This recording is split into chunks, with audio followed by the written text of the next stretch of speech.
गुबुना जौ लोंनानै डिसिसन लायो लाया बे बिथांमोननि पार्टी। नोंथांमोना गाइखेर फिथाइ सामथाइ जानानै डिसिसन लानाय ना बे आलादा जायो। दिनैहाय रनजित बसुमतारीखौ 4 बोसोरावहाय रायजोफोरनि गेजेरावहाय खदाल दांनायखौ आं दिनैसो खौरां बिजोंफोरावहाय नुनो मोनदों। 4 बोसोराव बबे रायजोआव बबे एन्जर गुदुङाव बबे खुसेंग्रा गुदुङाव हाबनानै दङमोन, गाइखेर लोंनानै दंहैयोमोन, बबे जायगायाव काश्मीरावहाय आपेल जानानै दंहैयोमोन ना बबे जायगायावहाय भुटान हादोराव मा फिथाइ जानानै थाहैयामोन। दिनैसो नोंथांखौ रायजोफोरनि गेजेराव खदाल गंसे दांनानै अन्थाइ एरख्लायनाय हा फेनस्रानानै हैनाय दिनैसो जों नुनो मोनदों। सेलुट होयो आं Ranjit Basumatary EM dynamic leader सारखौ। थ' बिथांनि माखासे बिबुंथि बाथ्रा होनाय ना बेखौ जों एसे नायनानै लानि। बिथांमोननि समाव बिथांमोननि लिडारा जौ लोंनानै डिसिसन लायोमोन। जोंनि लिडारफ्रा गाइखेर आरो फिथाइ सामथाइ जानानैसो डिसिसन लायो। मोनसे खोन्थाया बेनो, एलायन्स थानानै खामानि मावनायावहाय जोङो एलायन्स पार्टी हिसाबै आन्डारस्टेन्डिंआव मावखायो। बे एलायन्सनि मोनसे धोरोमखा। बेखौ लानानै रायजो राजानि सिगाङाव सोरबा अपोजिसननि मानसिफ्रा हयथ' राजखान्थि मुलाम्फानि थाखाय माबा मोनसे बुंनो हागौ। बेखौ जोङो एसेबां गोरोस गोग्लैयाखै।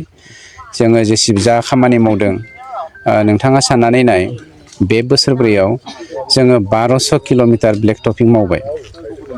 बिथांमोननि BPFनि दैदेनगिरिफ्रा होनदों जोंनि मावखानाय लामाजोंसो बिसोरो थाबायदों। खामानिखौ जुदि बिसोर मावखानानै गालांजोब्बायमोनब्ला 1200 किल'मिटारखौ जों खोनांनाय नङामोन।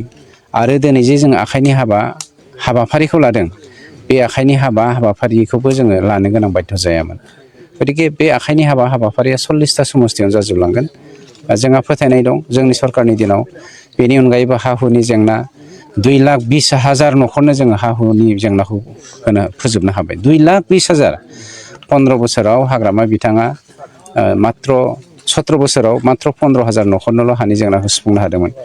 17 बोसोर ओमफ्राय जोङो बोसोरब्रै जाजोबबावाखै, बेवहाय जों 2,20,000 फोजोबनो हाबाय।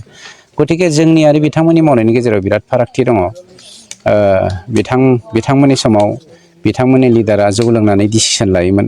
जोंनि लिडारफ्रा गाइखेर आरो फिथाइ सामथाइ जानानैसो डिसिसन लायो। बिराद गोथावनोल' दाखालिहाय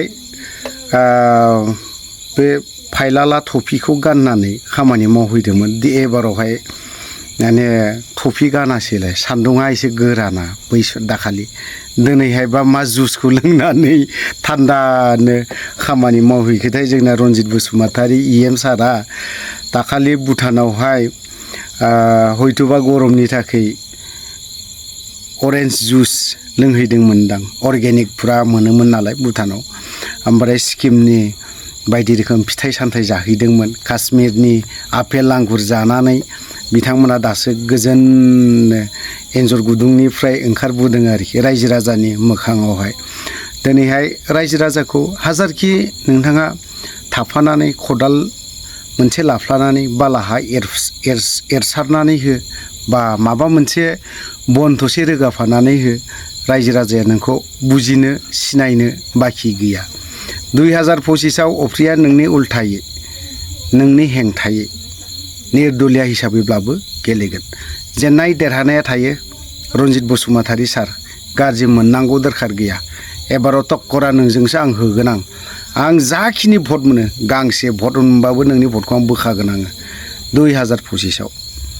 थ' लोगोफोर, गोलाव बाथ्रा बुंबाय, बावहाय जुदि सोरनावबा देहायाव नांहैदोंब्ला क्षमा खालामदो। जय बर' हारिनि।